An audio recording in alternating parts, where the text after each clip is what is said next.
Hoy he venido a exponerles mi experiencia en el lugar al que yo considero el más extraño de la Tierra, la zona del silencio. He decidido exponerlo en este medio pues si muestro mi historia en cualquier otro lugar, sé que seré juzgado, y no es que me importe realmente el que me crean o no. Simplemente necesito expulsar esta historia para que mi vida pueda continuar con normalidad. La zona del silencio. Hace un tiempo que decidí conocer algunos lugares de la República. Siendo del sur del país, siempre me han llamado la atención los lugares al norte, sobre todo aquellos que mantienen ciertas leyendas y misterios, pues como profesor de historia le doy gran importancia a este tipo de historias pues de ellas se aprende mucho acerca de las culturas. De hecho, antes de vivir la historia de terror que estoy relatándoles, solía llevar conmigo una libreta para ir recolectando estas leyendas. Conocí la Sierra Tarahumara, conocí las criptas satánicas de Ciudad Obregón, pero les puedo asegurar que durante estos viajes jamás experimenté algo extraño o sobrenatural, por lo que decidí seguir viajando. Fue justo en un viaje a Durango que me enteré de la zona del silencio, que se localizaba en el bolsón de Mapimi y que atraviesa Durango, Chihuahua y Coahuila. Escuché algunas historias acerca de este lugar. Todas parecían sacadas de la serie de ciencia ficción llamada La Dimensión Desconocida. Estas historias me parecían fascinantes, pero como les he estado contando todos los lugares a los que había asistido, aunque no carecían de belleza, se habían decepcionado en mí el deseo de encontrar algo realmente paranormal, pero como verán más adelante, me equivocaba rotundamente. En Mapimí conocí a María José, a quien considero la mujer más hermosa del país y que ha sido la única mujer de la que me he enamorado, pues desde ese entonces ya nada ha vuelto a ser igual. La conocí en un restaurante al que nos llevó la agencia de viajes. Me sería muy difícil describir qué fue lo que sentí cuando sexta esa presencia en el escenario que me fue difícil no enamorarme de sus primeras notas. Una vez que concluyó su acto, logré acercarme a ella y por suerte logré llamar su atención. En solo unas horas establecimos una amistad que terminaría en algo más. La plática nos llevó a hablar de la zona del silencio. Le expliqué mi interés por conocer aquel lugar, a lo que ella me contó que esa zona no era como solían contar en la televisión o en las agencias de viajes. Me dijo que la zona no era exactamente siempre la misma, pues variaba, ya que los fenómenos no siempre ocurrían en el mismo sitio. Lo sabía muy bien porque su padre había trabajado un tiempo como guía de turistas de la zona del silencio. También me dijo que no me recomendaba ir y si así lo hacía que lo hiciera en grupo y aún así habría riesgo, pues según había escuchado de su padre, en cierta ocasión desapareció un grupo de 12 personas y los buscaron durante días, pues no es el mismo ruido que se hace cuando se pierde una persona a cuando se pierden 12, sobre todo cuando este grupo está respaldado por el seguro de una agencia de viajes. Yo escuché su plática con atención.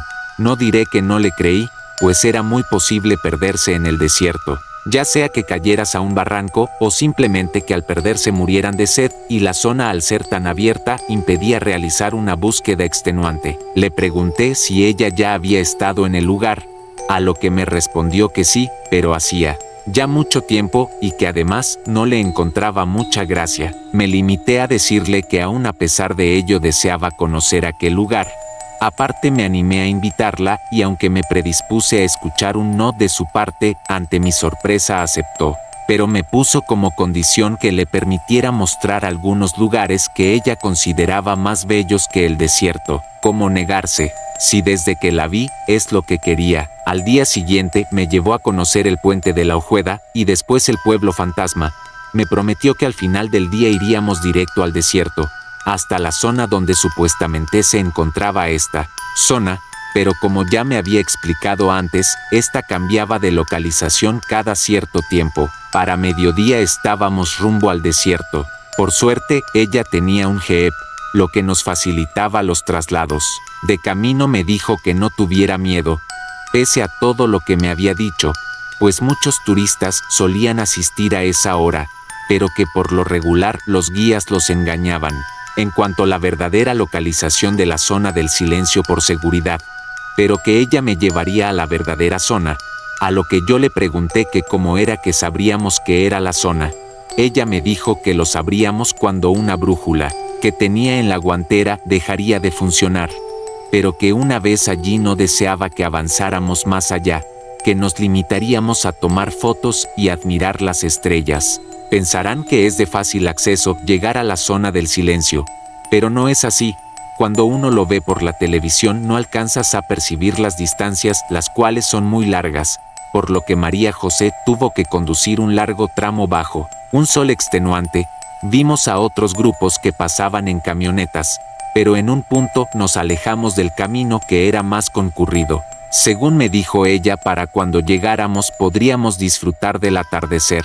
Y así fue, llegamos justo cuando el sol se ocultaba en el horizonte de la zona del silencio. Es aquí, me dijo ella, mientras me mostraba una brújula que sacó de la guantera. ¿Ves cómo se vuelve loca la aguja? Me ofreció la brújula y yo la tomé en mi mano derecha. Entonces vi cómo la aguja apuntaba a todos lados y no dejaba de girar. Nos detendremos aquí un rato, ya más adentro podríamos perdernos, me dijo mientras apagaba el motor del Jeep. Después retiró la capota de la parte trasera y nos sentamos en la parte trasera. Sentí cómo empezó a bajar la temperatura. Ella se dio cuenta y me advirtió que haría aún más frío, pero que quería que viéramos las estrellas juntos. Nos perdimos mirando al cielo. De todos los lugares a los que he viajado, me atrevo a afirmar que en ningún otro lado se ven mejor las estrellas como en el desierto. Interrumpí nuestro silencio para preguntarle que por qué no bajábamos del auto, a lo que ella me respondió: hay peligros que no son de origen sobrenatural en la arena, como serpientes de cascabel o escorpiones, pero si quieres puedes bajar un momento.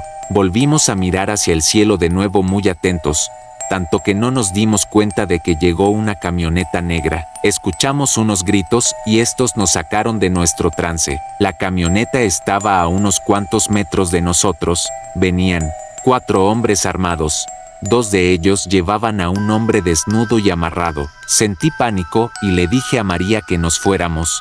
Subió el capote y encendió el vehículo, pero ya era demasiado tarde. El sonido del motor llamó su atención y en solo unos segundos teníamos a 2 tipos golpeando el cristal de las puertas con sus pistolas. Muchas cosas fueron las que me ocurrieron estando en el desierto, cosas inexplicables y aterradoras, pero créanme cuando les digo que pocas cosas dan tanto miedo como las mismas personas. Cuando nos agarraron esos hombres creí que nos iban a matar, solo por estar en el lugar y la hora equivocada. No hablaré mucho de lo que nos hicieron, pues es algo que realmente me cuesta recordarlo.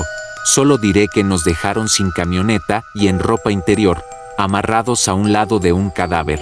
Recuerdo que en cierto punto me desmayé y me despertaron los sollozos de María. Tardé un poco en asimilar la situación, pero una vez que recordé todo lo que había pasado, intenté desamarrar mis manos, que para mi suerte el nudo había quedado flojo y con el forcejeo logré zafármelo. Después me desamarré los pies. No sé ni cómo le hice, pero en esos momentos la adrenalina te lleva a hacer cosas que en un estado normal no lograrías.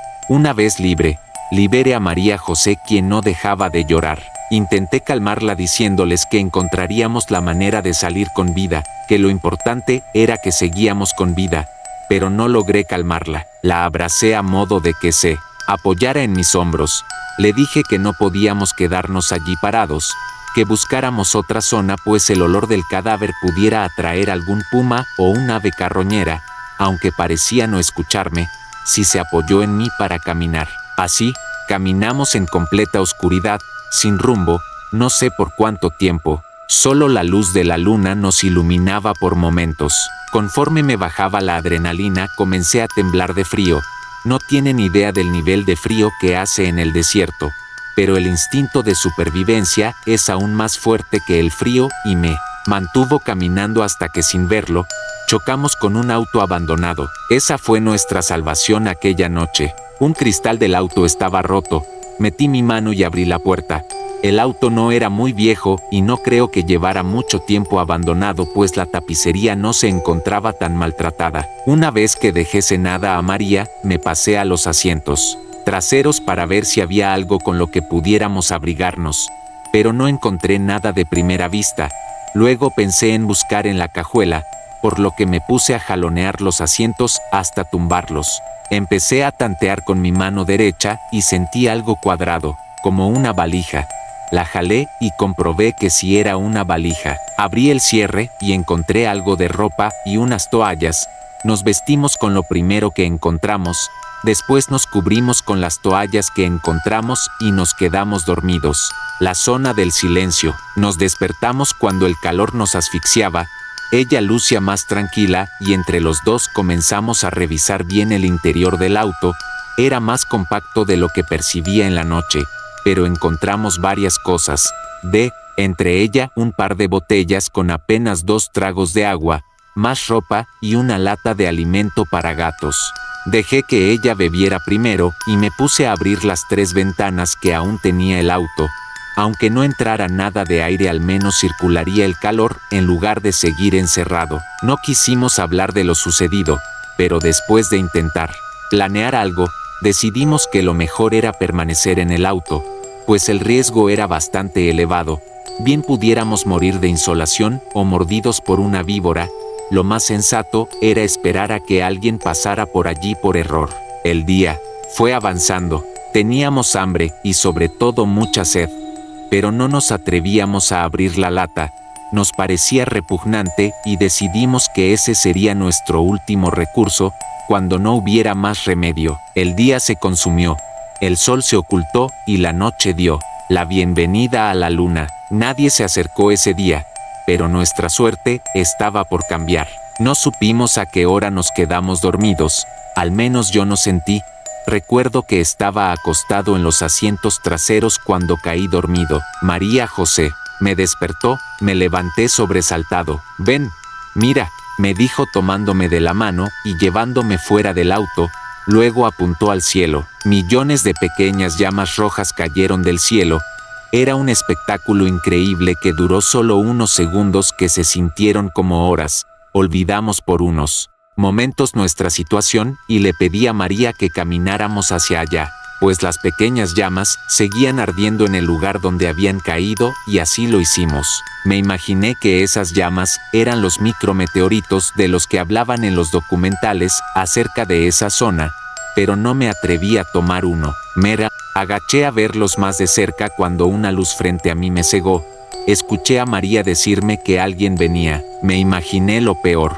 Creí que serían los mismos sicarios que nos habían dejado sin nada. Los pasos se acercaban, pisadas como de botas pesadas. Frente a nosotros se paró un hombre en un traje extraño, como esos que salen en las películas en las que hay accidentes radiactivos o peligro de virus. Nos empezó a hablar en un idioma que no reconocí. Aún hoy día no logro descifrarlo. Los hombres medían más de 2 metros.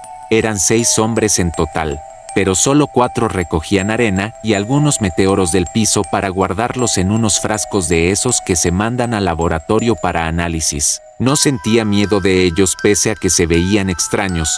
Intenté contarles nuestra aventura, pero no conseguí respuesta.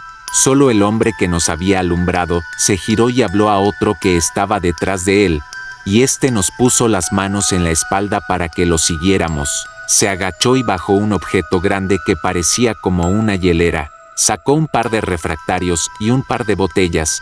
Nos indicó con la mano que comiéramos y bebiéramos. Dentro del refractario había una especie de gelatina que, a pesar de no tener sabor, me calmó el hambre, y la botella contenía un líquido que deduje era una especie de suero de hidratación, pues tenía gusto a Gatorade. Una vez que comimos, el hombre que parecía el líder del grupo les habló a los demás. También se acercaron los que recogían las muestras. Todos le entregaron un refractario y una botella cada uno. Se acercó y nos la dio. Yo intenté darle las gracias, lo mismo que María, pero se veían indiferentes ante nuestros agradecimientos, pues nos dieron la espalda y desaparecieron en el horizonte. La zona del silencio. Le pregunté a María si acaso sabía quiénes eran y qué hacían allí, a lo que ella me comentó que existía una leyenda en aquel lugar, que jamás creyó, una leyenda en la que unos hombres altos y rubios se acercaban a auxiliar a los viajeros perdidos, pero que realmente no sabríamos si eran ellos, pues no les vimos nunca la cara. ya que con las mascarillas era difícil ver quién estaba dentro del traje. Yo le dije que seguramente eran ellos. Regresamos con los alimentos al auto abandonado. El plan era, al amanecer, tomar la maleta donde estaba la ropa, ver que era útil, como las toallas, la ropa más esencial, meterla en la maleta junto a los alimentos y la lata de comida para gato, y después caminar durante el día hasta encontrarnos con alguien. Esa noche dormimos abrazados en la parte trasera del vehículo, gracias a que había conseguido tumbar los asientos, lo que dejaba un gran espacio hasta la cajuela y nos quedaba un buen espacio. Es extraño, ¿saben? Vivir una historia de amor dentro de una aventura tan peligrosa. Partimos antes del amanecer, con renovadas fuerzas. Quién sabe qué sería lo que nos dieron los extraños hombres, pero nos sentíamos mejor. Caminamos largo trecho, sin ver ni siquiera un cerro o una montaña, justo cuando el sol se sentía más desesperante y estábamos al punto de la desesperación, vimos a lo lejos como un campamento. Nos acercamos y encontramos 3 casas de campaña, 2 de ellas con la tela desgarrada y una casi intacta, de no ser un par de agujeros, nada que no se pudiera sobrellevar, por lo que decidimos tomarla. Cuando retiramos las estacas que la anclaban al piso, justo debajo de allá encontramos una serpiente. María gritó, pero la serpiente huyó de nosotros escondiéndose en la arena. Tomé a María de la mano y traté de calmarla. Le dije que si quería yo llevaba la casa y ella la maleta. Aceptó y seguimos caminando bañados en sudor. Era muy extraño. No sé si sería por el calor del desierto, la sed o la desesperación, pero por más que caminamos no llegábamos a ningún lado, ni siquiera logramos volver al auto abandonado. Caminábamos y ningún cerro pintaba, solo el sol que se fundía con la arena. La zona del silencio. Paramos una sola vez a comer. Decidimos anteriormente racionar la comida, por lo que compartíamos un plato y una bebida una vez al día. Me hubiera gustado haber conservado un poco de ese alimento para mandarlo a analizar, porque a pesar del calor infernal no perdía su consistencia gelatinosa, pero en medio del desierto, perdido en lo que único que piensas es en sobrevivir. Nos detuvimos en una especie de fisura en la tierra, algo como un pequeño cañón que no era muy profundo, pero el cual dentro se sentía más fresco. Colocamos la casa de campaña dentro. Pasaríamos la noche allí. Nos despertaron los aullidos de lobos. Créanme que es muy diferente verlo en la televisión a vivirlo.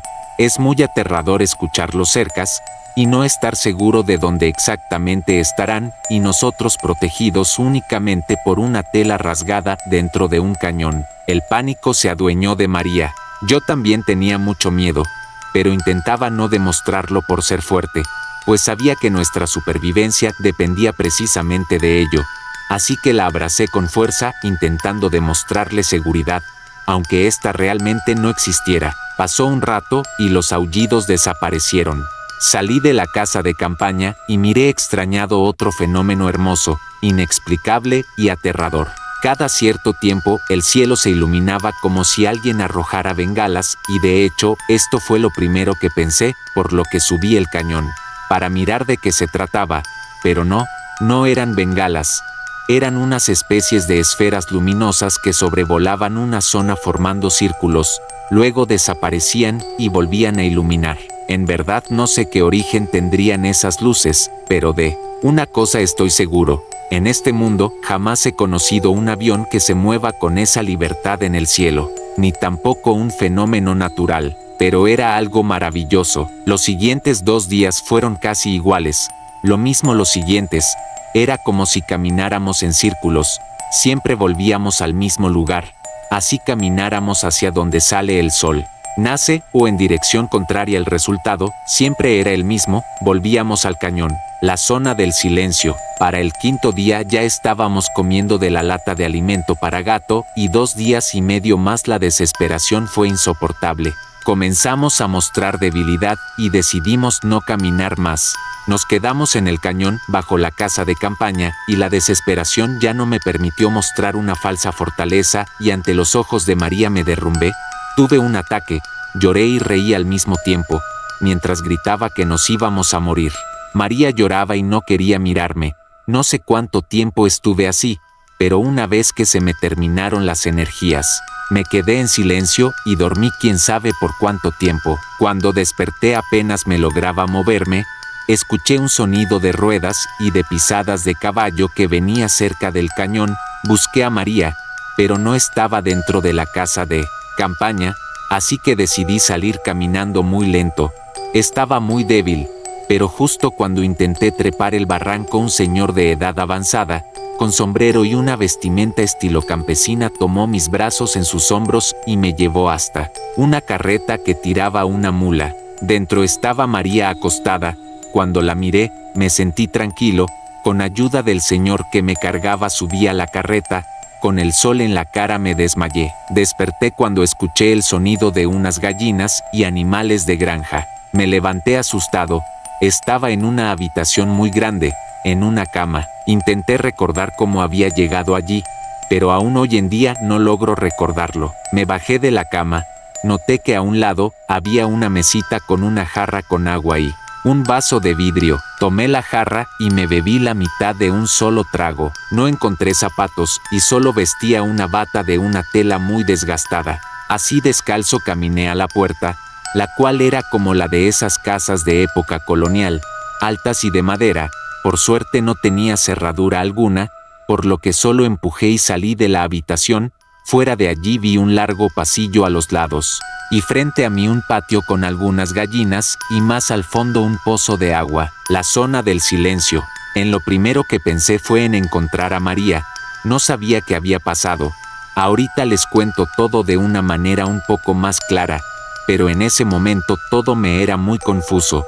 No lograba recordar cuántos días pasamos en el desierto, aparte de que hasta ese momento no había sido consciente de las quemaduras del sol y las heridas que me ocasioné durante la travesía en el desierto, y apenas puse un pie fuera de la habitación todo el dolor de las quemaduras y los estragos de la deshidratación se adueñaron de mí. Sin embargo, mi preocupación por María José era prioridad. Con la piel ardorosa comencé a investigar un poco en los alrededores. Habría al menos una docena de habitaciones similares a la mía y donde terminaba el corredor había una reja. Revisé puerta por puerta, solo 2 tenían cerradura, las demás estaban igual a la mía, por lo que fue fácil revisarlas. Habitación tras habitación las encontré vacías, hasta que llegué a la penúltima puerta donde encontré a María durmiendo. Estaba tapada con una sábana. Ella, al ser de piel más blanca que la mía, el daño hecho por el sol fue más grave. Esperaba que nuestro Salvador tuviera algo de medicamentos que le pudieran ayudar. Tomé su mano y se la besé. Después caminé de vuelta al pasillo. Llegué hasta la puerta de reja que se encontraba al final del corredor, que como les dije estaba cerrada con un candado. Comencé a moverla para ver si lograba forzarla, pero no logré moverla, aunque sí hacer mucho ruido, ya que el candado golpeaba la puerta. La zona del silencio. Escuché una puerta azotarse y a lo lejos vi al señor que nos había rescatado en el desierto. Traía el mismo sombrero de aquella vez. Se acercó, sacó una llave y abrió la reja. Me dijo que le cerraba porque luego se escapaban las gallinas. Después me invitó a seguirle hasta otra parte de la finca, donde me dijo que desayunaríamos. Entramos en una enorme cocina algo descuidada. Me senté en una silla frente a un comedor de madera rústica, en lo que el señor guisaba unos huevos en una sartén sobre una estufa de leña. No comprendía cómo un señor cuyos movimientos eran lentos y aparentaba una debilidad provocada por la edad había logrado cargarnos y salvarnos. No sé, quizás solo lo subestimaba. Me sirvió un plato con huevos revueltos y un par de tortillas, aunque sentía mucha hambre. No comí de inmediato. Me esperé a que mi anfitrión se sentara y comiéramos juntos. Una vez que terminamos el desayuno, sirvió un poco de comida en un plato hondo. Me lo dio y me dijo que se lo llevara a la muchacha, que no tardaría en despertar. De inmediato le pregunté que si ya había hablado con ella, a lo que me contestó que sí, pero que estaba muy débil para levantarse de la cama. Le agradecí y caminé de vuelta al pasillo rumbo a la habitación donde estaba María José. Cuando llegué, ella ya se encontraba sentada en una orilla de la cama donde estaba. Apenas me vio, me dijo que le ardía mucho la piel. Le dije que le pediría al señor, a quien por cierto no le pregunté su nombre, si tenía alguna crema o algo. Después le di de desayunar prácticamente en la boca. María José me pidió que la ayudara a salir de la habitación, cosa que hice de inmediato. Afuera estaba nuestro anfitrión alimentando las gallinas. Nos dijo que deberíamos seguir descansando. Nosotros le contestamos que queríamos un poco de aire. El señor insistió y nos dijo que tuvimos mucha suerte de salir con vida, pues a unos kilómetros los lobos suelen cazar. Yo le quise interrumpir contándole que los escuché, pero el señor se acercó a nosotros y nos dijo que descansáramos. Si queríamos en la tarde pudiéramos platicarle nuestra aventura con una taza de café. Luego nos dijo que más al rato nos traería algo de ropa, aunque se disculpó con María José, pues le dijo que no tenía nada de ropa de mujer, pero buscaría algo que le pudiera quedar. Le pregunté su nombre, a lo que me respondió: dígame Nacho. Apenas empezó a caer el sol y fuimos en busca de Nacho, al cual lo encontramos escuchando música en una vieja radio. Apenas nos vio, nos invitó a pasar a la cocina donde había estado yo en la mañana. Tomamos asiento y Nacho nos dijo que en 3 días vendría un transporte a traerle unos abarrotes, que le pediría al chofer que nos llevara a Mapimi ya allá. Nosotros nos la arreglaríamos. En mi mente pensé que en verdad no le podría pedir nada más. Estaba muy agradecido con Nacho. Le contamos todo lo que logramos recordar a don Nacho, pero justo cuando le contamos acerca de las personas de los trajes extraños nos interrumpió.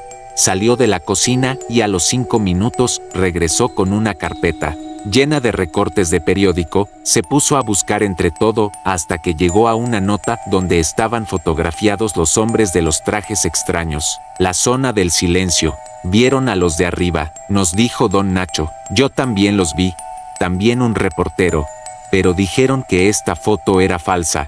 Pero ustedes saben que si es verdadera porque los vieron. No son como dice la gente en el pueblo, que tienen ropas de ranchero y son rubios. No es cierto. ¿Cómo vamos a saber cómo son si traen esos trajes de astronauta? Cuando escuché a don Nacho, reafirmé que lo que vi en el desierto no era producto de una alucinación.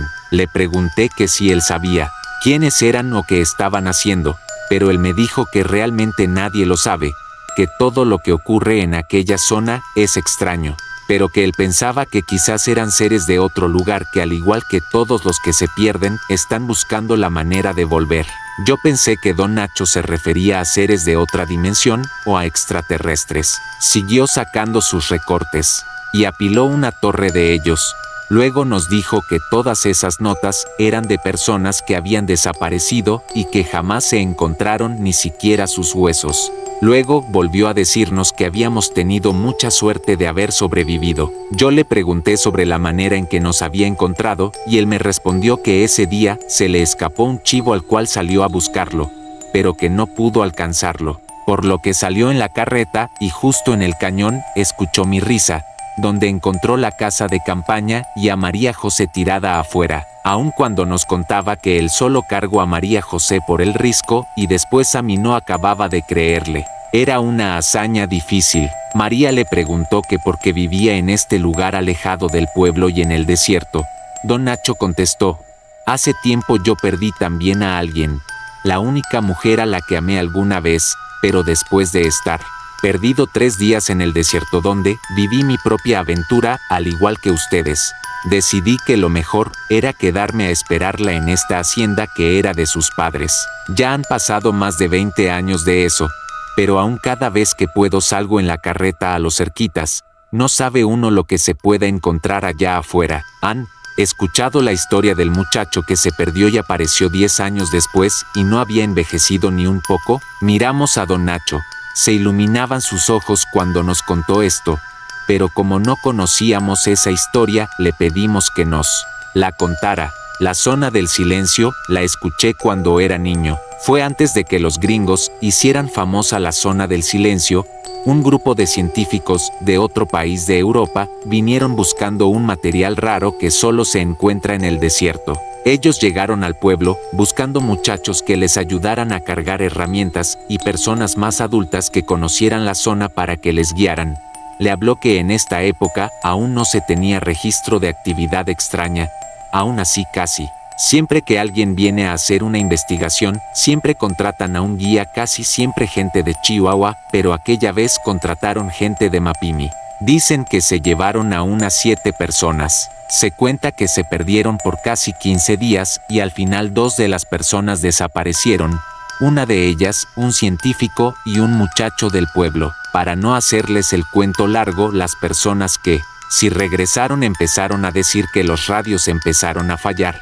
Lo mismo que las brújulas y hasta los motores de las camionetas, y que a las 2 personas que se habían perdido se los había chupado un agujero. Del científico ya no se supo nada, pero el muchacho se apareció 10 años después.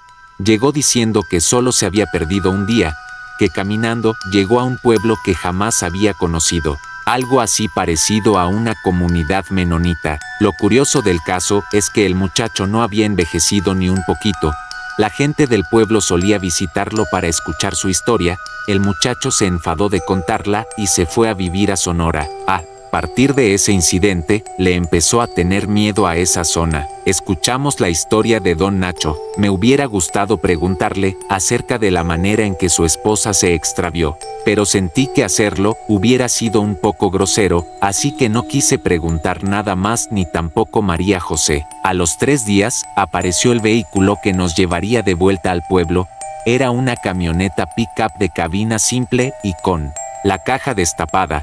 Venían 2 hombres de unos 40 años, bajaron unas cajas y luego, Don Nacho les indicó que nos llevaran al pueblo, a lo que el chofer respondió que tendríamos que viajar en la caja. Realmente no nos importaba, lo que queríamos era irnos de inmediato del desierto. Así que apenas nos lo indicaron, subimos unas cosas que nos dio Don Nacho, entre ellas botellas de agua, panes, mantas y algo de comida. Le dimos las gracias a Nacho y nos despedimos. La zona del silencio. Creerán al igual que yo que en este punto estábamos salvados. Pero no. Justo como en la historia que nos había contado Nacho, en la zona del silencio suelen fallar los motores de los autos. Incluso hay casos en los que aviones que sobrevolaron la zona también presentaron fallas. Fue así pues que el motor de la camioneta falló justo al frente de un cerro. Los hombres se bajaron de la camioneta quejándose y diciendo groserías. Yo me bajé de la caja para ofrecer mi ayuda, aun cuando no tengo conocimiento en mecánica. Pensé que tal vez en algo pudiera ayudarles. Apenas me arrimé a ellos, me dijeron que les pasara un galón de refrigerante que estaba debajo de una caja de herramientas en la parte trasera de la camioneta, cosa que hice de inmediato. Cuando me arrimé a darles el galón, escuché que decían, ya valió otra vez, a ver hasta cuándo nos deja ir este pinche desierto. Vi que movieron muchas cosas en el motor, pero no lograban hacerlo arrancar de nuevo. Decidí preguntarles con miedo de parecer estúpido acerca de qué le ocurría a la camioneta, y su respuesta fue, no es la camioneta, es este pinche lugar. Si no fuera porque el viejo paga bien, ni nos arrimaríamos. Yo les contesté preguntándoles que si no era la primera vez que les ocurría, a lo que me contestaron que siempre que venían era lo mismo que la primera vez. Quedaron parados todo un día y la última vez que vinieron fue solo 1 hora. Yo les seguí preguntando que si no sería una falla de la camioneta, a lo que me respondió uno de ellos que él era mecánico y no siempre venían en la misma camioneta, pero que siempre era lo mismo. La zona del silencio, el que venía manejando le dijo al otro que porque no hablaba al seguro, y el otro enojado le respondió que bien sabía que en esa zona no había nada de señal. Sacaron un toldo debajo de los asientos y lo pusieron en la caja de la camioneta. Todos nos metimos porque el aire comenzó a levantar con fuerza la arena y se nos metía en los ojos. Intenté hacerles plática a los 2 hombres, pero yo noté que miraban raro a María José. Aún con esa ropa de hombre que le quedaba floja, seguía aún viéndose demacrada por nuestra aventura, era muy atractiva. El par de sujetos comenzaron a molestarla diciéndole obscenidades. Yo inmediatamente intenté defenderla, pero los sujetos estaban locos y empezaron a querer manosearla, por lo que yo se las arrebaté y golpeé a uno. Pero apenas logré asestarle otro puñetazo, ya tenía detrás al otro sujeto agarrándome los brazos por la espalda. Le grité a María que huyera, cosa que hizo de inmediato. El sujeto frente a mí me golpeó en el abdomen con fuerza y yo involuntariamente me empujé para atrás tumbado al sujeto que detenía. Caímos los dos de la camioneta, pero el tipo se golpeó la cabeza en una piedra. No sé si se habrá muerto o solo desmayado. No me quedé a averiguarlo. Una vez estuve debajo y con la arena volando corría ciegas llamando a María, pero no escuchaba respuesta. Solo escuchaba a lo lejos a uno de los tipos gritándome. La verdad no entendía bien qué decía el sujeto. Lo único que me importaba era alcanzar a María fuera como fuera. Después de un rato de seguir caminando a ciegas, los gritos tras de mí desaparecieron y la irritación en mis ojos por la arena fue insoportable. Me detuve en las faldas de un cerro. Allí vi un espacio entre dos piedras. Me senté en medio para resguardarme de la arena. La zona del silencio. Cuando el aire pasó, me puse en pie y delante de mí vi el cerro. Era enorme y árido, me espantó su inmensidad. Para este punto, estaba harto de aquel lugar. Me dio un ataque de desesperación, no lograba creer tanta desgracia. En un solo lugar, comencé a tirar patadas a las piedras sin mirar, hasta que di con algo que llamó mi atención. Era un caparazón de tortuga. Lo pateé con más fuerza y maldije mientras seguía avanzando. Después sentí más objetos. Miré nuevamente al piso y noté que el piso está repleto de caparazones secos de tortugas revueltos con huesos de vacas y quién sabe qué otros animales. Recordé que una vez escuché que en esa zona existía un cerro a donde por una extraña razón iba a morir el ganado y los animales salvajes, como si fuera un cementerio de animales de la naturaleza. Caminé a lo largo de los cadáveres hasta encontrarme con una brecha que subía el cerro. No quería subir ese camino. A pesar de que estaba preocupado por María José, no deseaba más aventuras, por lo que decidí subir solo una parte para ubicar más o menos en qué dirección estaba la carretera, para caminar hasta allá. Allí era más probable que pasara algún auto. Siempre y cuando no fuera el de esos dos tipos, todo estaría bien. Así pues que subí unos cuantos metros por la brecha hasta donde la vista era mejor. Una vez allí comencé a ver el panorama, sexta donde estaba estacionada la camioneta de los sujetos y a unos metros en dirección contraria a la que corrí yo, un camino lleno de cruces. Suspiré ante la visión.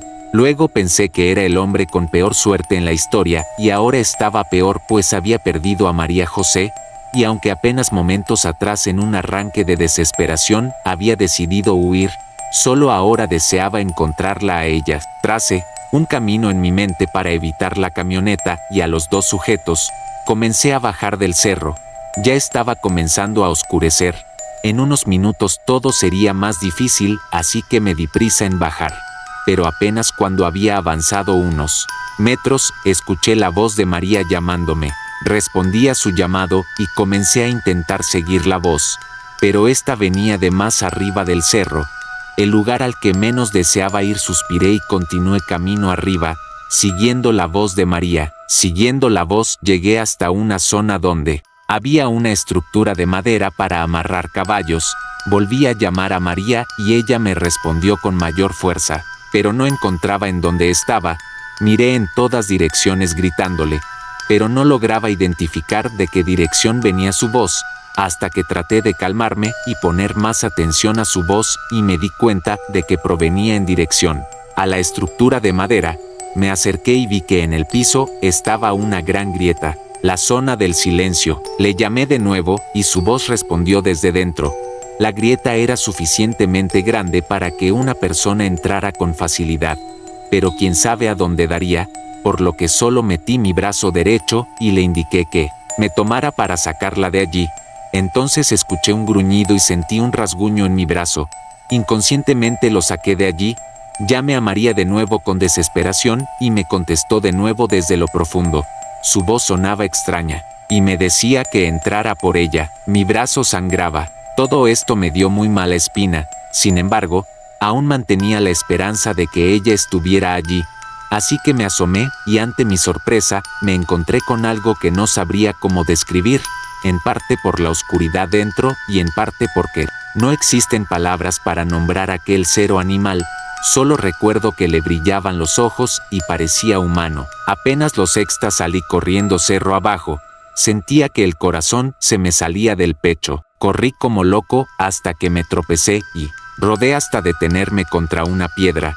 En lo que me puse en pie, escuché como algo corría hacia mí, por lo que, a pesar del dolor en mi brazo, las cortadas y golpes que me hice rodando cerro abajo, seguí corriendo hasta llegar de nuevo a la zona donde se encontraban los caparazones de tortuga, pero no me detuve, escuchaba pasos que quebraban los huesos atrás de mí, seguí corriendo, hasta que no pude más. Cuando me detuve noté que había llegado a la zona donde estaban las cruces que había visto arriba del cerro.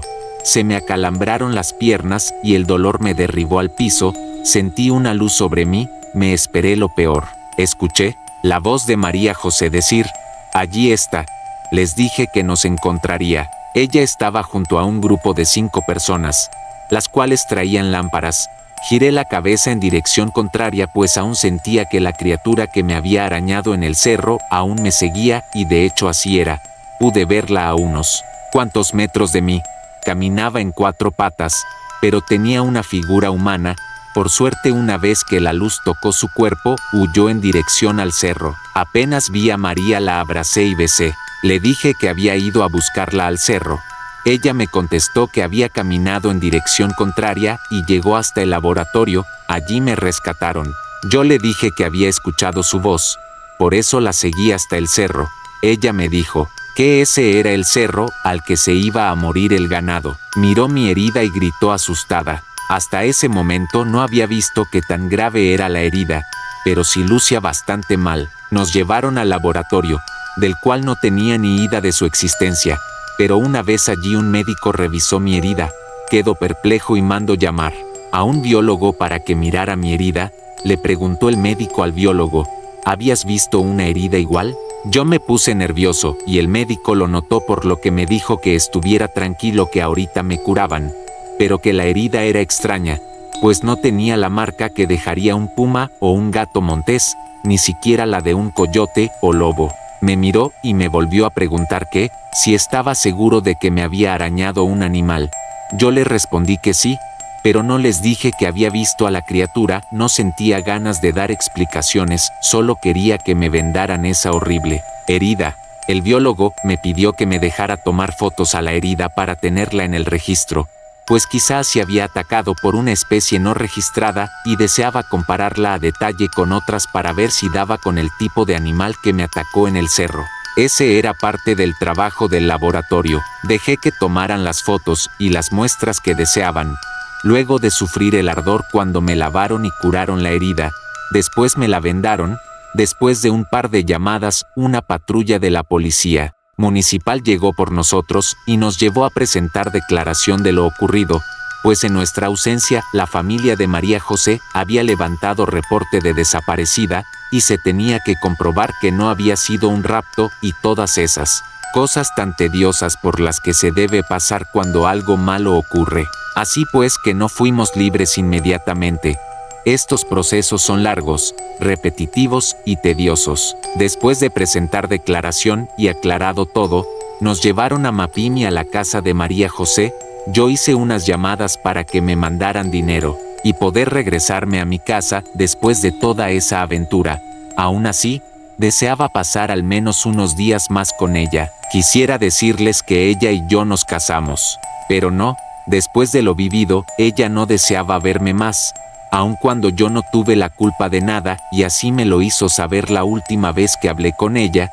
Me dijo que estaba yendo a terapia psicológica, pero que, aunque estaba segura de que sentía algo por mí, no podía dejar de identificarme con nuestra terrible aventura y prefería alejarse de mí. Para mí tampoco ha sido fácil sobrellevar aquella experiencia en la zona del silencio. También comencé a ir a terapia psicológica, y aunque le he contado lo mismo que a ustedes a mi psicóloga, quien pienso que no me cree ni un poco, pues me ha dicho que el calor y la deshidratación pueden causar alucinaciones. Nunca he intentado convencerlo de lo contrario. Poco me interesa que me crea o no. Yo sé lo que viví, lo tengo marcado en brazo, un arañazo de una garra de 7 dedos. Siento que la terapia no es suficiente. Por las noches a veces vuelvo a soñar con lo ocurrido en la zona del silencio, y otras veces, simplemente el insomnio me invade, y es cuando mi mente empieza a formar algunas teorías acerca de todo lo vivido. Pienso que en algún punto del desierto entramos en otra dimensión, y por eso vivimos tantas cosas extrañas. No sé, esta idea siempre ronda en mi cabeza por las noches. Quizás si María José siguiera conmigo, sería más fácil de sobrellevar este recuerdo. Pero la vez que le propuse venirse a vivir aquí, lejos del desierto, fue cuando me dijo que lo mejor para ella era alejarse de mí. En fin, como les digo, la terapia no ha servido de mucho. Hoy en día, después de contar todo lo ocurrido, me atrevo a pensar que es mi mente quien se aferra a recordar la terrible aventura, de la misma manera en que se aferra a María José.